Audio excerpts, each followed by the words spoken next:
Hasta ahora en las políticas de almacenamiento hemos visto dónde ubicar los datos y los tipos de dispositivos de almacenamiento que hay. Y ahora vamos a ver pues, todo el tema relacionado con la redundancia y la disponibilidad de estos datos, ¿no? Con la redundancia nosotros lo que vamos a conseguir es tener los datos disponibles en caso de que algunos de los dispositivos de almacenamiento fallen.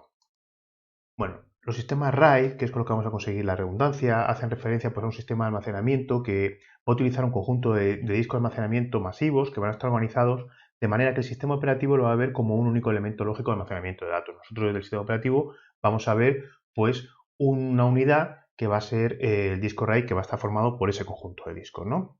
Estos soportes de almacenamiento masivo que vamos a utilizar dentro de los sistemas RAID pueden ser pues, o discos duros o dispositivos de estado sólido, ¿no? Que nos van a proporcionar pues, una redundancia de los datos, es una duplicación de estos datos y así evitar pues, la pérdida de los mismos en caso de una avería de una de las unidades, ¿no? Ya que todos estos datos van a estar duplicados en otra o otras unidades de la matriz. Entonces un RAID puede ser por un lado hardware y por otro lado software, ¿no? El RAID hardware va a necesitar de una controladora de disco RAID que es la que va a realizar todo el proceso para la replicación de los datos entre las unidades de la matriz. El sistema operativo va a ver el RAID pues, como una única unidad de almacenamiento física. Sin embargo, un RAID software, la gestión va a recaer en el propio sistema operativo, que es el que se va a encargar de la replicación de datos entre las unidades físicas y demostrar a las aplicaciones y a los usuarios pues, una única unidad lógica, ¿no? Es la diferencia que vamos a ver nosotros desde el punto de vista del sistema operativo, es decir, que el RAID lo va a ver como una unidad física en un RAID hardware y como una unidad lógica en un RAID software. Bueno, al escribir los datos en un RAID, estos son replicados en las unidades de almacenamiento que lo están constituyendo. Entonces va a seguir un algoritmo concreto de distribución de bloques. Si una unidad se avería, el RAID queda pues, en modo degradado. Esa unidad se va a marcar como modo degradada, pero va a continuar funcionando, ¿no? Sin que se produzca ninguna pérdida de datos y sin que se lo note el usuario. Entonces, dependiendo del número de discos del RAID, del algoritmo seleccionado, podrán fallar pues 1, 2, 3 o incluso 4 unidades sin que el RAID sufra pérdida de datos. Sí que es verdad que es tarea del administrador, en cuanto detecte que hay un disco averiado, cambiar ese disco para que se reconstruya automáticamente, pues rellenando los discos con los datos que le correspondan, ¿no? Esos datos se van a obtener del resto de discos del RAID y van a servir pues, para rellenar los discos que se hayan colocado, ¿no? El proceso de reconstrucción es un proceso lento y hay que tener en cuenta que va a ser lento, bueno, y en cuanto mayor capacidad tenga el disco o mayor número de unidades de almacenamiento también será más lento, ¿no? Aunque el RAID, mientras tanto, va a seguir estando disponible para el sistema. Mientras se va reconstruyendo, ese RAID va a estar disponible para que los usuarios puedan seguir accediendo a los datos sin ningún problema. Las diferentes configuraciones del RAID son lo que se denominan niveles RAID. La elección del nivel de configuración va a depender de las necesidades que tengamos de almacenamiento y de los costes que se esté dispuesto a afrontar, porque iremos viendo que en función de los niveles RAID podemos ir necesitando más o menos discos duros, ¿no? Los niveles RAID más utilizados son el RAID 0, el 1 y el 5. Y luego podemos anidar dos o más niveles RAID y se indican pues como RAID 01, RAID 10, RAID 50 o RAID 100, por ejemplo, en el que 01 es un RAID 0, que es el nivel más bajo, que es lo primero que se aplica, y sobre eso se aplica un RAID 1, ¿no? Entonces aquí, en el caso del RAID 100, el 100, pues sería un RAID 1, el nivel más bajo que se aplica, sobre eso se aplica un RAID 0 y sobre eso se aplica otro RAID 0, ¿no?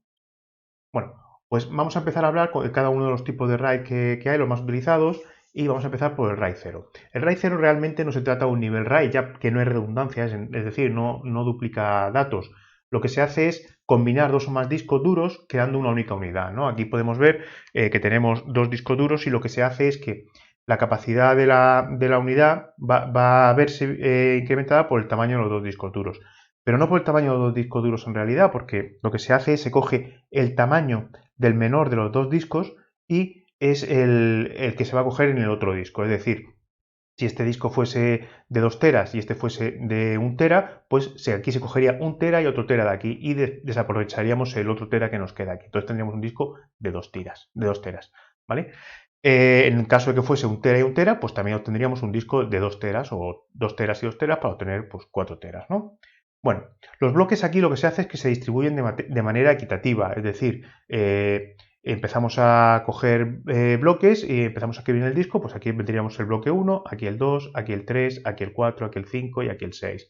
Entonces, lo que vamos a conseguir con esto es leer y escribir los datos en paralelo, ¿no? Mientras estamos escribiendo el bloque 1, estamos escribiendo el bloque 2, igual a la hora de leer, ¿no? Entonces, el acceso es mucho más rápido a la información. ¿Qué problema hay? Que si se nos avería uno de los discos, imaginemos que se nos rompe este disco que conforma el RAID, pues perderíamos toda la información siempre que no tuviésemos una copia de seguridad, porque no podríamos reconstruir el disco del RAID, ¿no? Entonces necesitaríamos tirar de una copia de seguridad. Por otro lado, el RAID 1, que se llama disco también copia en espejo, lo que hace es duplicar los datos en todas las unidades, es decir, se realiza combinando dos o más discos que forman una única unidad, ¿no? Nosotros veríamos una única unidad en la que pues, estaría formada, pues eso, pues dos o más discos, ¿no? Entonces, cada vez que yo copio un bloque en uno de los discos, pues lo copiaría también en el resto de los discos. Si hubiese otro disco más, un tercer disco, pues también se copiaría el bloque A1 en el tercero de los discos, ¿no? Entonces, el bloque A2, pues también lo copiamos y así vamos. ¿Qué ocurre? Que al copiar al copiar cada uno de los bloques y borrar cada uno de los bloques de manera simultánea, no hace falta calcular dato de paridad, lo único que se hace es copiar tal cual el bloque, ¿no? Y hay una alta velocidad de lectura. ¿Por qué? Pues porque puedo leer en paralelo. Imaginaos que tengo que leer el bloque A1 y el A2, pues leería el bloque A1 de aquí y el A2 de aquí. De un acceso a disco a cada uno de los dos, pues podría leer el bloque. Y otra de las cosas que nos puede permitir es que se podría romper todas las unidades de la matriz menos una. Es decir, si tuviésemos 3 unidades aquí, se podrían romper 2 unidades que mientras estuviese una, los datos estarían disponibles para los usuarios y seguiría funcionando. Cuando incluyésemos, una vez que quitamos los discos que estuviesen averiados y los cambiásemos por otro, pues se copiarían los datos desde la unidad que está funcionando correctamente. El RAID 5 ya utiliza un algoritmo de cálculo de paridad para obtener un bloque especial que sirve para reconstruir los datos de cualquiera de los otros bloques empleados en el cálculo, ¿no? Aquí lo que se hace es utilizarse combinando 3 o más discos que forman la única unidad, ¿no? Y se distribuye el bloque de paridad entre los discos que se recalcula cada vez que se escribe en un bloque del mismo nivel, ¿no? Entonces nosotros empezamos a escribir aquí, por ejemplo, ¿no? En este nivel, ¿no? Y pues empezamos a escribir aquí los bloques y cada vez que vayamos escribiendo aquí se va a ir recalculando los bits de paridad, ¿no? El bloque de paridad me va a servir para, junto con otros dos bloques más, obtener los datos del bloque restante, ¿no? Por ejemplo, imaginamos que se rompe aquí este disco duro, pues con A1, A3 y el bloque de paridad podría reconstruir el bloque A2, ¿no? Y en este caso, pues el bloque B2 también lo podría reconstruir con B1, el bloque de paridad y B4. Y en el caso del bloque de paridad del C, por ejemplo, pues con los 3 bloques que tenemos de C1, C3 y C4 de datos, pues lo podríamos reconstruir también, ¿no? Aquí habla también de cuando la lectura de un sector de datos produce un error de CRC, se puede reconstruir la posición relativa del sector en el resto de bloques y en el de paridad de la división. Se refiere a que no realmente se va a romper un bloque, se podía romper una parte una parte del sector de datos, ¿no? Entonces, pues ahí ya podríamos reconstruirlo directamente con la misma posición relativa de cada uno que tengan cada uno de los bloques, ¿no? Posee una alta velocidad de lectura, ya que se puede leer en paralelo. Podemos leer a 1, a 2 y a 3 en paralelo sin ningún problema y no hay necesidad de usar la paridad. Y en el caso de leer dos bloques del mismo disco, hay que esperar a leer el primero. Es decir, imaginemos que tenemos que leer pues A1, A2, A3 y B1. Pues B1 habrá que esperar a que se lea A1, ¿no? Y solo va a permitir un disco averiado, porque si rompiese un segundo disco sería imposible reconstruir los datos. Bien. En cuanto al RAID 5 ya hemos terminado y vamos a pasar ahora a los RAID anidados, ¿no? Los RAID anidados ya hemos comentado que podemos incluir unos RAID dentro de otro, ¿no? Y en este caso pues vamos a ver el RAID 01. El RAID 01 consiste en una copia espejo de dos RAID 0. Nosotros tenemos aquí dos RAID 0 donde estamos trabajando con dos RAID 0 que como ya sabemos son dos discos y se van distribuyendo los bloques entre los dos discos, ¿vale? Y sobre ese RAID 0 lo que vamos a hacer es una copia en espejo de otro RAID 0. ¿Esto qué nos va a beneficiar?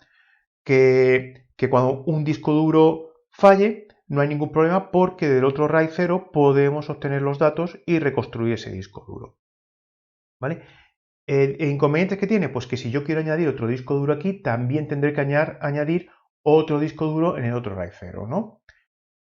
Y bueno, se podrían averiar dos discos, ¿vale? Pero solo del mismo conjunto. Y se nos podría averiar este disco y este disco, que no habría problema porque al incluir dos discos nuevos, como ya tenemos un espejo de esos dos discos, pues no habría ningún problema de reconstrucción. Otro de los RAID anidados sería el RAID 1.0, que es un RAID 1 al que se le aplica un RAID 0, es decir, tendríamos dos discos en espejos en cada uno de las divisiones y luego lo que hacemos es crear un RAID 0 para, pues eso, obtener toda la información en línea, porque sea como un único disco, ¿no? Se hace con una combinación de 4 o más discos y en una de las divisiones podría fallar todos los discos menos uno, ¿no? Podría fallarnos todos los discos. Si aquí tenemos 3 o 4 discos, podría fallarnos todos los discos menos uno porque tenemos la posibilidad desde uno de los discos del RAID 1, pues reconstruir el resto como un RAID 1 normal y corriente, ¿no? Y bueno, se podría averiar dos discos, pero solo del mismo conjunto. En otro caso, pues perderíamos los datos, ¿no? Y bueno, aquí se podrían averiar dos discos. Se podría llegar a averiar pues este disco en este caso y este disco de aquí en este caso y ya no habría ningún problema porque se recuperaría desde aquí y desde aquí los discos. En el caso del RAID 50 o un RAID 5 más 0, lo que se hace es se consigue pues anidando dos o más RAID 5, ¿no? De 3 unidades cada uno con un RAID 0.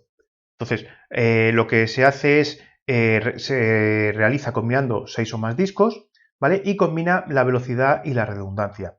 Soporta la avería de varias unidades, siempre que solo se produzca en una, como mucho dentro de cada grupo RAID, ¿no? Se nos podría romper esta de aquí y esta de aquí, ¿no? Entonces, en ese caso, pues podríamos reconstruir pues, con los otros discos del RAID 5, ¿no? Cada uno de los discos del RAID 5 podríamos construirlo. Hay que decir que el RAID 5 del número de discos que tiene, pues siempre va a perder un disco, ¿no? Que es el que va a mantener la paridad de todos los demás discos, ¿no? Los datos de los demás discos.